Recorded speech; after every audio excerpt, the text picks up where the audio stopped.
Ховд хөгжил политехник коллежийн 1-р дотор байрны багш нарын санаачилгаар бүгдээрээ хэлцүүл буруугүй сэдвийн хүрээнд хамт олноороо нэр төрөө эрхэмлэж, ёс зүйг дээдлэгч болцгой урайтаа нэр төрөө эрхэмлэх сэдвт хэлцүүлэг боллоо.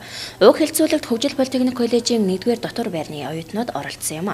Тус хэлцүүлэг нь оюутнуудад хүний эрхэм чанарыг ойлгуулах, нэр төртөө амьдрах, бусдын нэр төрийг эрхэмлэн хүндэтгэхийн ач холбогдлыг ухааруулах, зөв бие хүн болж төлөвшөх, өөрсдийн санал бодлоо чөлөөтөө илэрхийлэх, бусдыг сонсох арга барилд суралцуулах зорилготойгоор явагдлаа. Ер нь оюутан хүний хувьд баримтлах ёс зүй, хим химжээ, дүрм журам ямар байдаг тэгээд өөрсдийнхөө ингээд боловсруулж гаргаж ирсэн тэр дүрм журмаа одоо хүүхдүүд бас чандлан мөрдөх бие биенээсээ суралцах өөрсдийнхөө сайн талыг одоо бусдад одоо түгээх ингээд олон талын ийм ач холбогдолтой учраас бид нар бол хэлцүүлгийг их олон үе шаттайгаар хичээлийн жилийн туршид зохион байгуулалт явуулд юм уламжлалт ажил бидний.